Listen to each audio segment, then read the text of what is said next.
titulares. Ministro anuncia cortes de luz por mantenimientos en 2 provincias. Asamblea Nacional tratará ley orgánica de seguridad digital. Municipio de Durán a teletrabajo tras atentados con explosivos. En el caso Encuentro, cuñado de Lazo fue trasladado a un hospital.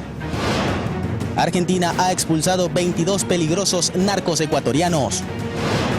Más de 2.000 personas quedaron sepultadas en Papúa Nueva Guinea. Y en los deportes, la Federación Ecuatoriana de Ciclismo definió al representante olímpico del país.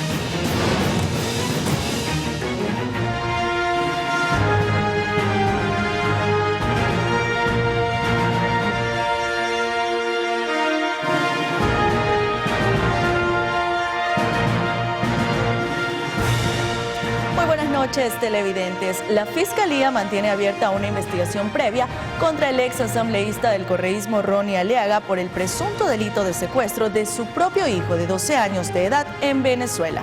Bienvenidos a Noticias Oromar, emisión estelar. Crisis energética. El ministro de Energía encargado, Roberto Luque, anunció que habrá cortes de luz puntuales en ciertos sectores de Guayas y Manabí, pero para realizar trabajos de mantenimiento. Entonces, por esta semana, los únicos cortes que van a haber, en virtud de que son urgentes, son los de el jueves y el viernes en Guayas, la subestación Montero, por tema de altas temperaturas, la cooperativa Sergio Toral para energizar una planta de tratamiento de agua potable y energizar la subestación Nipijapa en Manabí por un tema que ya es necesario hacer. Y luego vamos a ir programando estos cortes. Y la otra noticia que tenemos es que este día jueves vamos a ir a Coca-Cola Sinclair. La semana pasada lo anunciamos, pero es importante que ustedes sepan que vamos a estar viendo tanto la captación como la carta de máquinas. Y bueno, la idea es llegar allá para tomar ciertas decisiones. Hay el tema de la captación, hay el tema de la erosión regresiva del río Coca, que es un tema importante y que queremos atacar. Y obviamente ya vale la pena también ir a la casa de máquinas y ver por el tema de la sedimentación, aguas abajo de la cascada San Rafael, qué trabajos han hecho y cómo están programados. Además, el ministro Luque se refirió a la erosión regresiva sobre el río Coca, que sigue avanzando y existe preocupación porque el fenómeno está a poco más de 7 kilómetros de las obras de captación de la mayor hidroeléctrica del país, como es la Coca-Cola Sinclair, y hay el riesgo que quede fuera de operación. El tema de la erosión regresiva es que al ser un fenómeno que va ocurriendo en el tiempo, cualquier cosa de este tipo administrativo que uno la quiera sacar a la perfección, puede generar que luego las condiciones sean diferentes a las hipótesis que se basó el diseño que se está contratando. Entonces, si es que ya conocemos el origen del fenómeno natural que estamos tratando y que este se va haciendo peor en el tiempo, no tiene sentido empezar a perfeccionar diseños que sabemos que luego las condiciones van a volver a cambiar. Entonces, el presupuesto referencial ahora está por alrededor de los 17 millones, pero como es un proceso natural, lo que yo creo es que eso va a aumentar con mayor cantidad de obras, potencialmente mismos rubros, y va a terminar siendo un poco más caro porque la erosión sigue avanzando y se va a necesitar más material de los contemplados en el diseño con el cual se está contratando. Crisis de seguridad. Y mucha atención porque una fuerte explosión en el cantón Durán causó alarma en la población este 27 de mayo. El municipio se pronunció en redes sociales aclarando que el primer ataque fue un vehículo que explotó en los exteriores de la entidad, mientras que otro auto estuvo a punto de detonar en las inmediaciones. Además, se confirmó que se reportaron disparos en los exteriores de la Autoridad de Tránsito de Durán. Afortunadamente, ninguno de estos hechos dejó heridos ni víctimas mortales, solo daños materiales. Tras los ataques, el personal municipal fue evacuado por seguridad y se acogió a la jornada de teletrabajo hasta segunda orden.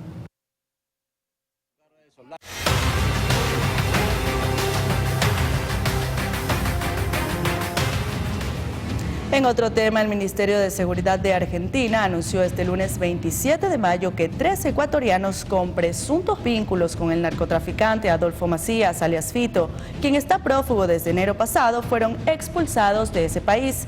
Según la policía, ellos forman parte de los 10 ecuatorianos detenidos el pasado 13 de mayo en Córdoba durante un control de tránsito en la localidad de El Totoral. La ministra de Seguridad de esa nación, Patricia Bullrich, en su cuenta de X, se refirió a las expulsiones e insistió en que Argentina no es refugio de narcocriminales y aseguró que en totalidad ya son 22 peligrosos narcos ecuatorianos que han sido expulsados de su país en los últimos meses.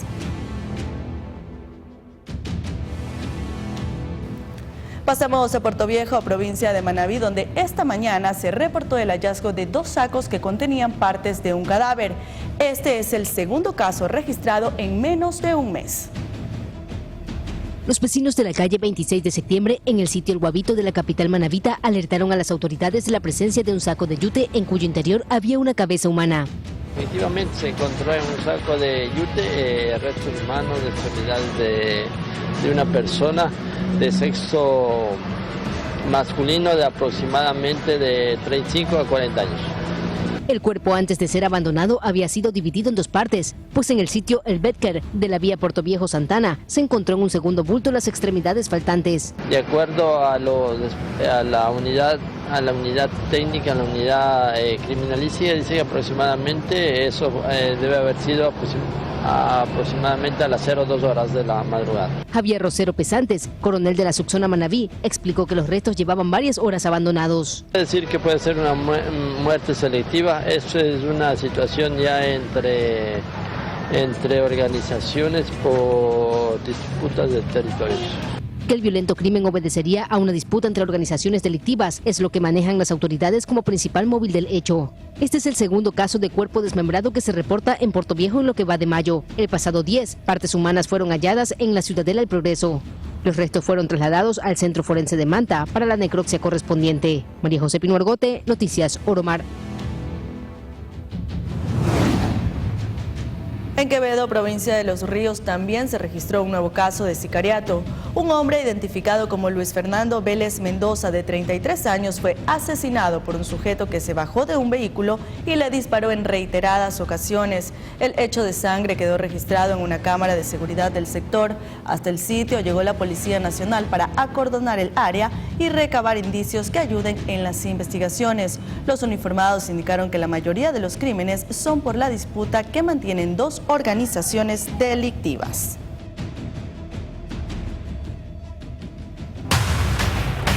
Actualidad nacional.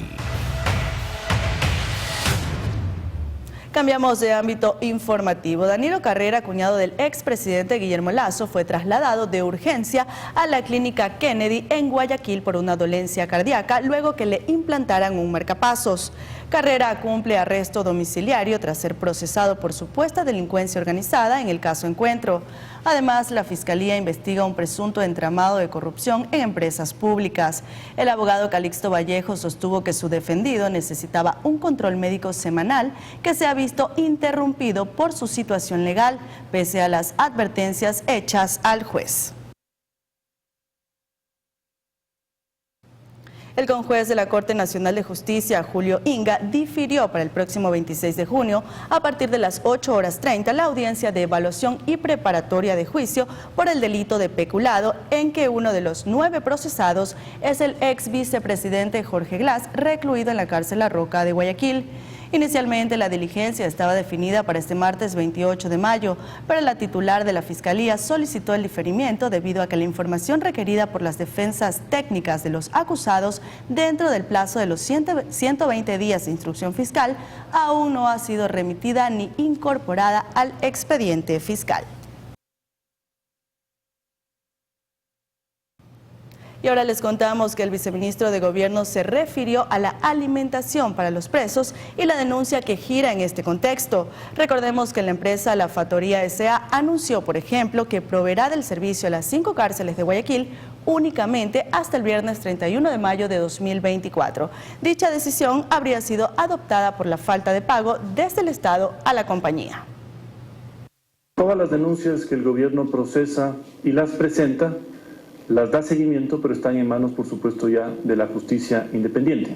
Respecto específicamente del tema cárceles, al evidenciar una serie de dudas y de hechos que sin duda riñen con lo que tiene que darse en las cárceles, el gobierno ha tomado decisiones contundentes. ¿Va a implicar esto algún daño en las cárceles? Evidentemente no, y yo creo que de eso no deberíamos preocuparnos, pero sí estar pendientes. Pasamos al legislativo porque este martes 28 de mayo la Comisión Ocasional Multipartidista analizará las propuestas del Ejecutivo resumidas en lo aprobado en la consulta popular.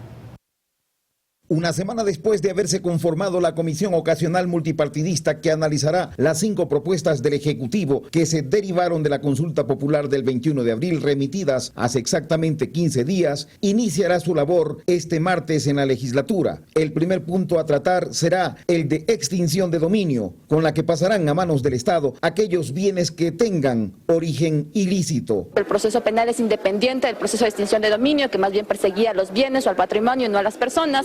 Este proyecto de ley enviado por el Ejecutivo ya elimina totalmente la sentencia previa penal para que las diferentes instituciones del Estado, entre ellos Fiscalía, puedan actuar y retirar estos bienes producto de la delincuencia organizada y del crimen organizado. Entre los comisionados aún persiste el temor de que se ingresen otros temas no previstos en el debate. En todo caso, esperemos que ahora, en beneficio de lo que aprobó el pueblo ecuatoriano y en el marco de esa responsabilidad que tenemos, se entregue lo más pronto posible. El plazo otorgado de 45 días corre y transcurrirá en medio de debates internos que posibilitarán tener leyes más severas para quienes las infrinjan, ya que se cree que la imposición de leyes más fuertes frenará el accionar del crimen organizado en el país. Asimismo, en la Comisión de Seguridad del Legislativo se tratará el informe para segundo debate de la Ley Orgánica de Seguridad Digital. Este martes 28 de mayo está previsto se dé paso al informe para segundo debate del proyecto de ley orgánica de seguridad digital en la Comisión de Seguridad de la Asamblea Nacional, a la que sus miembros la calificaron como de prioritaria. La propuesta establece y regula el Sistema Nacional de Seguridad Digital y sus subsistemas de ciberseguridad, ciberdefensa, ciberinteligencia y ciberdiplomacia. También norma los mecanismos y herramientas institucionales para promover la seguridad del Estado, confianza digital, cultura de seguridad en el ciberespacio y protección de los derechos humanos. Es un proyecto de ley que viene a coadyuvar la seguridad, pero la seguridad integral en entornos digitales. Más bien lo que nosotros estamos buscando es, si es que en caso hay más observaciones, con gusto recibirlos en comisión, y si es necesario subir 8 días a la comisión, estaremos gustosos de hacerlo. Según el cuerpo legal, las estrategias se aplicarán frente a las amenazas, riesgos o incidentes en redes, sistemas, infraestructuras o servicios que se encuentren operando dentro del territorio nacional, o cuyos efectos se produzcan en el Ecuador o en lugares sometidos a su jurisdicción.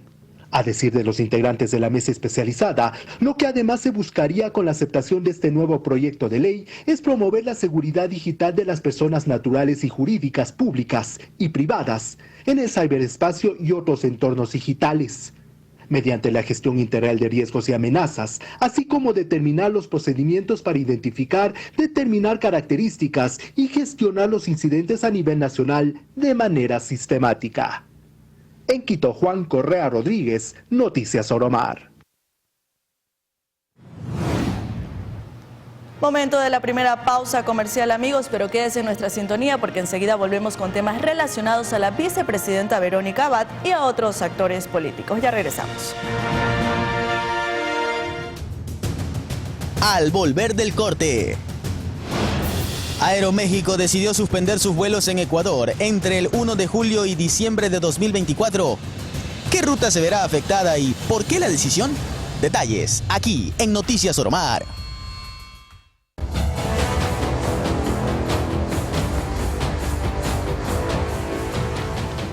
Estamos de vuelta para contarles que el presidente de la CONAIE, Leonidas Issa, respondió al diálogo propuesto por la ex candidata de la Revolución Ciudadana, Luisa González, de cara a las elecciones de 2025. Casi una semana después del llamado al diálogo del correísmo al movimiento indígena, De cara a las elecciones presidenciales de 2025, el presidente de la CONAIE, Leonidas Issa, contestó la propuesta de la ex candidata de la Revolución Ciudadana, Luisa González. Issa señaló que saludaba la intención hecha a título personal de González, porque parecía que se había hecho eco del pedido de unidad de la izquierda del país.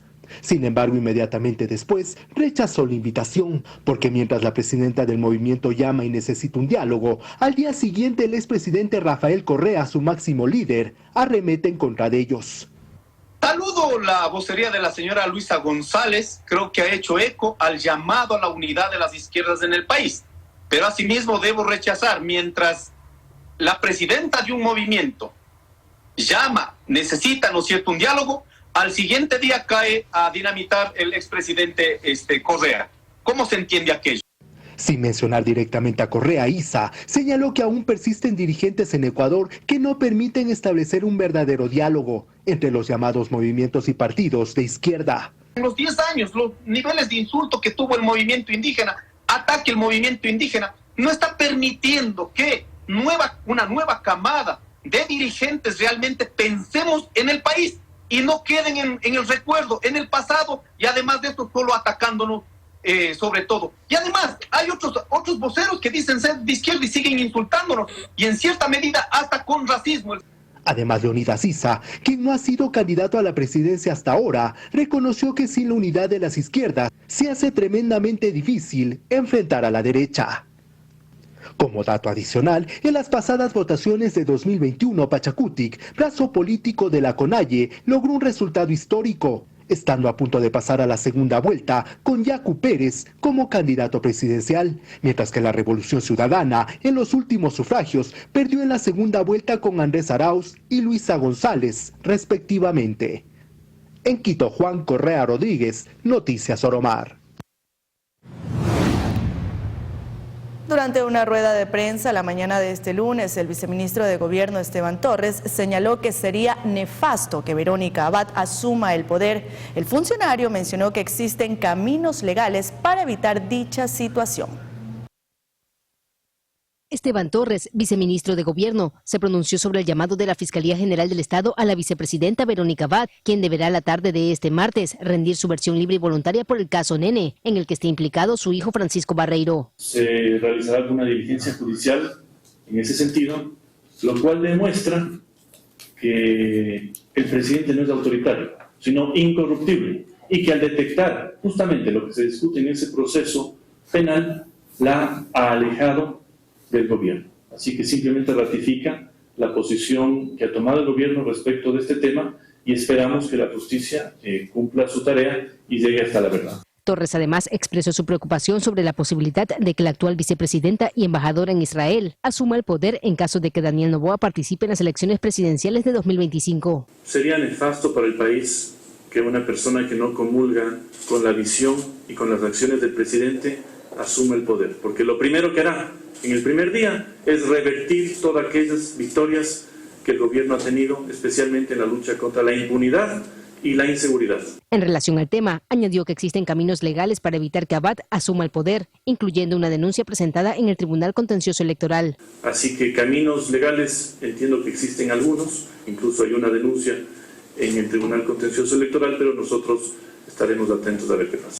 Cabe destacar que el conflicto entre el primer mandatario Daniel Noboa y la vicepresidenta Verónica Abad se ha intensificado en las últimas semanas, más cuando la Fiscalía citó a Abad a declarar en la investigación contra su hijo por presunta oferta de tráfico de influencias. María José Pino Argote, Noticias Oromar. Por su parte, la politóloga Andrea Endara afirmó que el gobierno de Daniel Noboa está trabajando en la recuperación de la institucionalidad del país. Sin embargo, la confianza de los ciudadanos ante la Asamblea, ministros, jueces y políticos aún no se ha recuperado.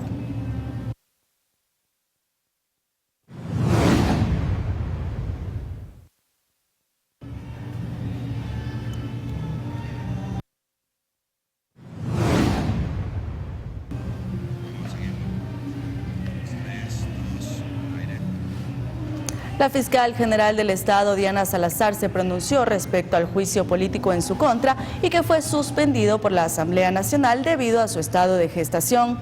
Salazar expresó estar preparada para cuando llegue el momento de enfrentar dicho proceso.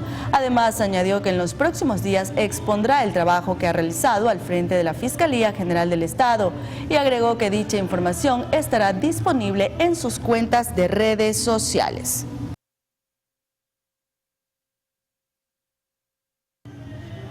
Asimismo, la fiscal Diana Salazar se pronunció sobre la sentencia por el delito de abuso sexual que enfrentó Freddy Carrión, ex defensor del pueblo, quien recientemente salió en libertad.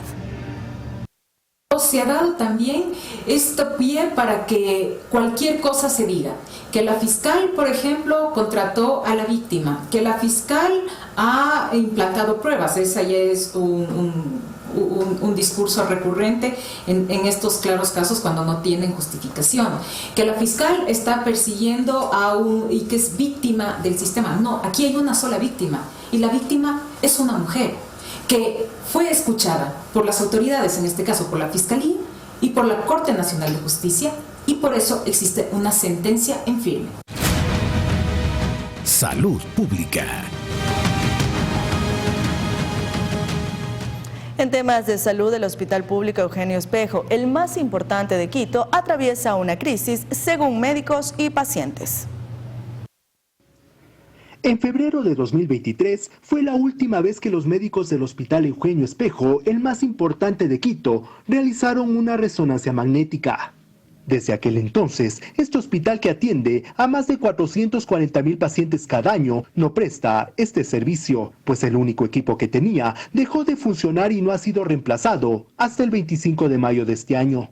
Las consecuencias de este problema recaen directamente en los pacientes, pues no han tenido otra opción que acudir a centros privados a realizarse este examen, aunque esto signifique pagar valores de hasta $300. Según varios de los galenos de este sanatorio, están constantemente en crisis, en un círculo vicioso del que no pueden salir. Comentaron que incluso los médicos de la Unidad de Cuidados Intensivos UCI también tienen dificultades para hacer su trabajo, pese a que se trata del área que atiende a los pacientes más delicados.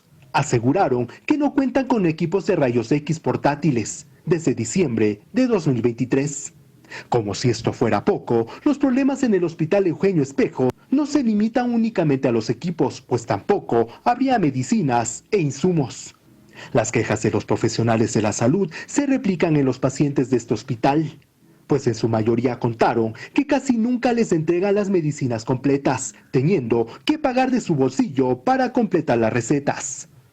Finalmente, los médicos lamentaron que las autoridades del hospital y del Ministerio de Salud no tomen en cuenta la realidad de la institución y por el contrario intenten ocultarla, sancionando a quienes protestan. En Quito, Juan Correa Rodríguez, Noticias Oromar. Y ante la desatención sufrida por parte del IES, unos 287 pacientes con enfermedades autoinmunes en Cuenca preparan una demanda colectiva con una acción de protección. El reclamo es al Instituto Ecuatoriano de Seguridad Social IES, que según los pacientes con artritis reumatoidea, espondilitis, lupus y así una larga lista de enfermedades autoinmunes, no ha sabido responder a su solicitud. Lo que necesitamos es el tratamiento biológico, pero ellos no nos dan, que nos hacen exámenes, que no, que sí, que pero bueno, que nos pasan de un médico al otro, que ahora ya los médicos internistas no nos pueden dar el tratamiento biológico, que tienen que darnos solo las reumatólogas, pero con las reumatólogas no se puede conversar. La reumatóloga le dice a usted que no, que usted está muy bien. ¿Cómo va a estar bien si usted no puede tener una calidad de vida? El asunto pasa por una falta de medicamentos, con cierta indignación en representación de sus compañeros. Sandra Gómez habló de ciertos biológicos. El jueves, ¿qué hicieron? Nos llamaron y nos dijeron, venga porque ya están aprobados los biológicos. Llegamos allá, no, oh sorpresa, que no, que están equivocados, que el call center se equivoca. Es humillarnos. Nosotros somos pacientes que estamos buscando ya más de 2 años el biológico. Hemos perdido nuestra calidad de vida. En mi caso, yo he perdido un riñón por el metotrexato que me han dado tantos años, pero el seguro no entiende. El seguro cree que nos está haciendo una obra de caridad. No, nosotros pagamos mensualmente y puntuales. Es el malestar de 287 personas, todos pacientes, y que pertenecen al colectivo autoinmune, quienes prácticamente obligados por su situación tuvieron que dirigirse a los bajos de la gobernación de la SUAY para ser escuchados. Ya nos reunimos hace 2 meses y nos dijeron en 15 días ya les tenemos la respuesta. Hasta este momento. Ahora, ¿qué vamos a hacer? Antes hemos decidido todo el grupo hacer una demanda colectiva ya, con una acción de protección, porque están jugando con nuestra salud y también psicológicamente nos están acabando. Hasta el cierre de este reporte, las autoridades, entre ellas el director provincial del IES y el gobernador de la SUAY, se reunieron con los voceros de los pacientes, con el fin de encontrar soluciones, pues conseguir los fármacos en lo privado cuesta miles de dólares.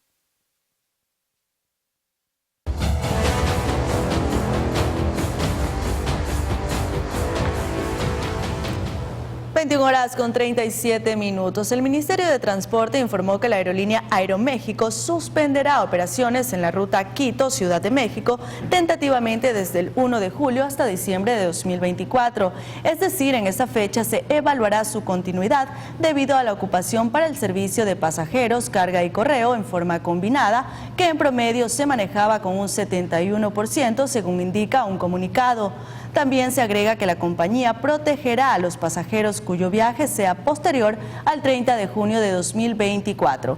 Y para las personas que necesiten viajar desde Ecuador a México, lo podrán hacer en otras aerolíneas, por ejemplo, con Copa con escala en Panamá o Avianca con conexión a Bogotá.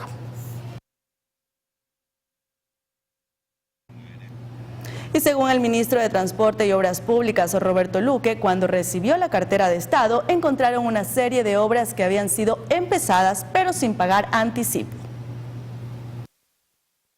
Y evidentemente estamos trabajando arduamente en la parte económica para tener el flujo que el país necesita en materia de inversión, pero podemos decir hoy que hemos recuperado algunas vías importantes de proyectos que habían sido iniciados y que estaban parados, como la reactivación del mantenimiento por resultados en la vía Y San Lorenzo y Y San Mateo, la rehabilitación en Carchi de la vía E185, el tramo Ángel Mira Mascarilla, que estará listo en agosto del 2024, en Imbabura la reactivación de la obra de la unidad educativa del Milenio González Suárez, que estaría lista en julio del 2024 y activa para el próximo año lectivo.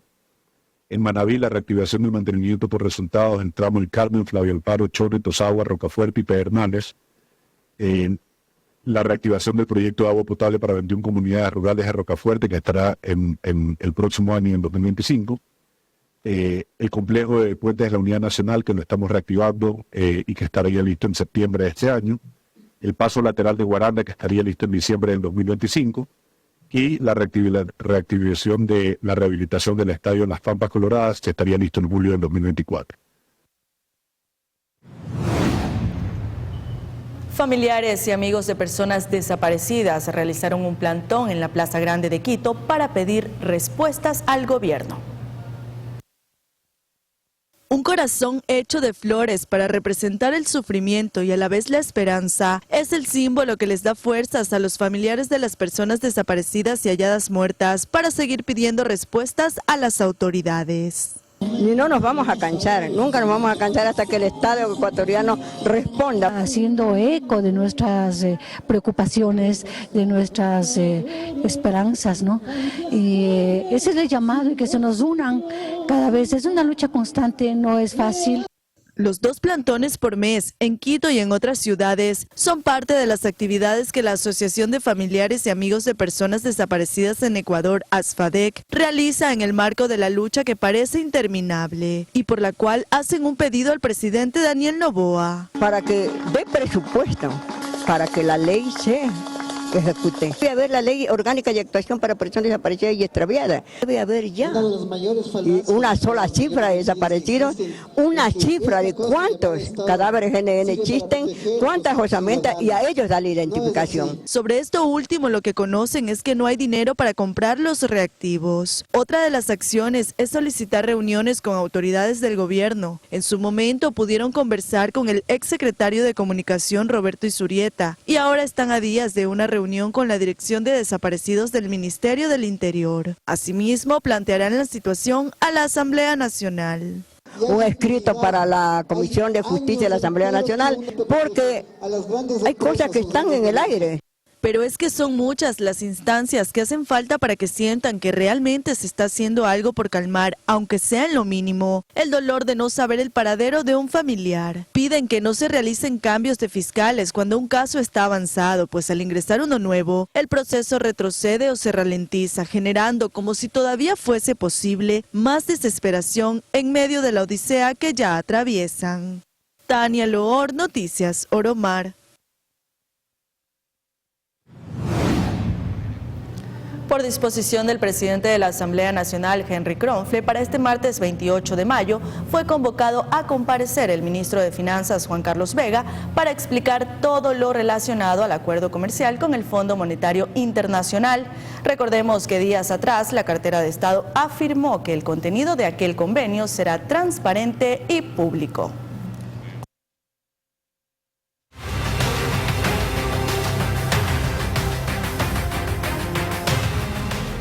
Pasamos a revisar sucesos y es que recientes robos y asaltos a mano armada mantienen en alerta a los moradores de la ciudad de La Fae en Guayaquil.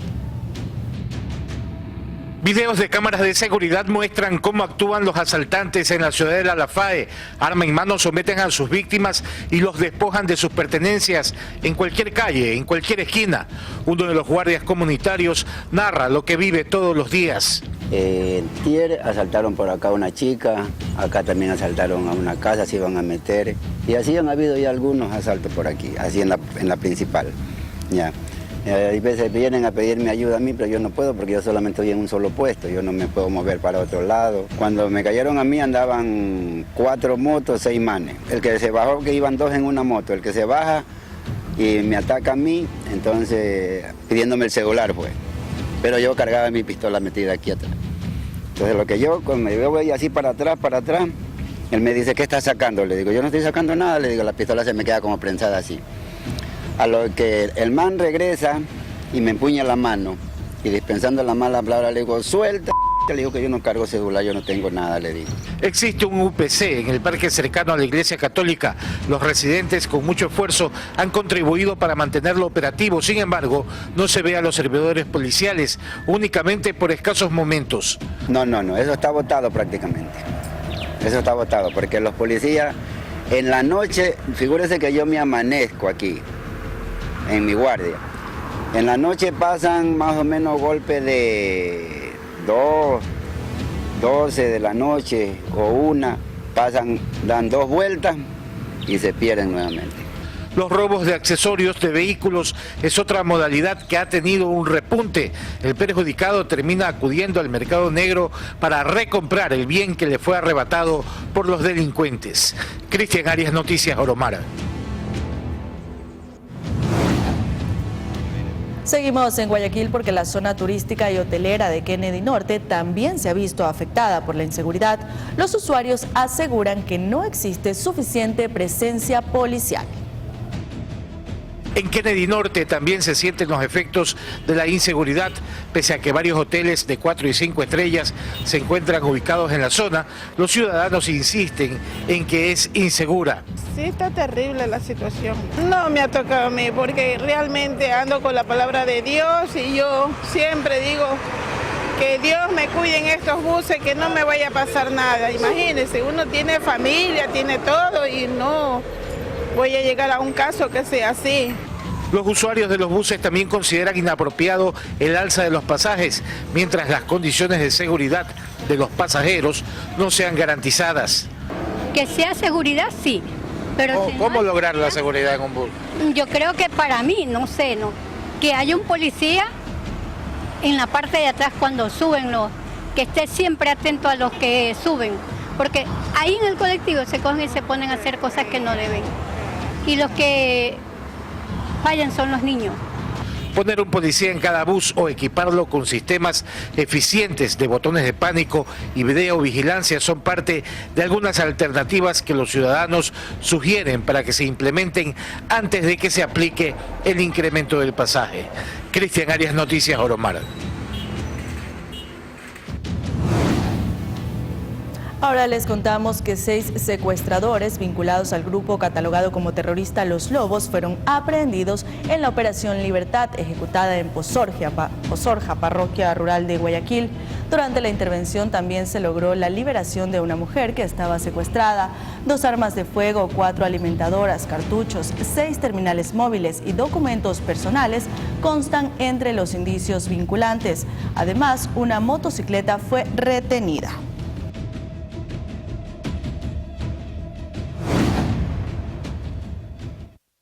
Interceptado un semisumergible con 169 bultos de droga y aprendido a 3 responsables, miembros de la Armada que se transportaban en la lancha guardacostas llamada Isla Santa Cruz, sufrieron un percance la tarde de este domingo mientras retornaban a 300 kilómetros de la puntilla de Santa Elena.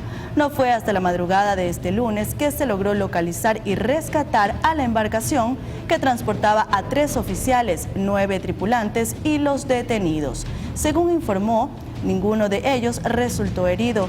La Marina ecuatoriana señaló que pudieron ser localizados gracias a acciones coordinadas entre Estados Unidos, Colombia y Perú. El plan SAR es un plan de búsqueda, rescate y salvamento. Hoy en la madrugada tengo que reportar el éxito completo del plan de búsqueda, rescate y salvamento. Los 12 miembros de la dotación de la lancha, compuesta por 3 oficiales, 9 señores tripulantes y los 3 aprendidos que venían en la lancha han sido rescatados y en este momento se encuentran en una unidad naval dirigiéndose hacia puerto. La causa de este incidente está en proceso de investigación.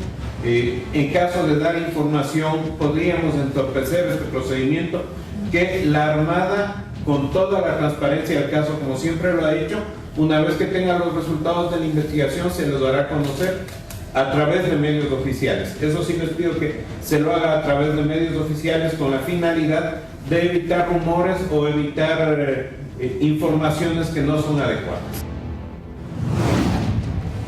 Pasamos a Guayaquil, concretamente al sector Nueva Prosperina, donde la policía detuvo a 3 ciudadanos que transportaban 131.000 dosis de heroína en un taxi. La sustancia estaba oculta en el vehículo y se presume que iba a ser comercializada en el mercado nacional. Los detenidos fueron identificados como Carlos Enrique L., de 38 años, y Frank Fabricio P., de 49, ambos con antecedentes penales, mientras que Leslie Larisa G., de 22 años, no registra historial delictivo. Además, se decomisaron 2 teléfonos celulares y se retuvo el carro en que se movilizaban. Y seguimos en la urbe porteña porque también se frustró el envío de 2,4 toneladas de cocaína distribuidas en 2.497 paquetes que tenían como destino Rusia. El can de nombre Renegal olfateó los casi 25 millones de dosis que estaban ocultas en cajas de banano al interior de un contenedor en uno de los puertos de la ciudad. Los detenidos fueron identificados como Segundo O, Alejandro P. y William C., quienes fueron puestos a órdenes de las autoridades judiciales. 3 celulares también fueron decomisados durante la operación.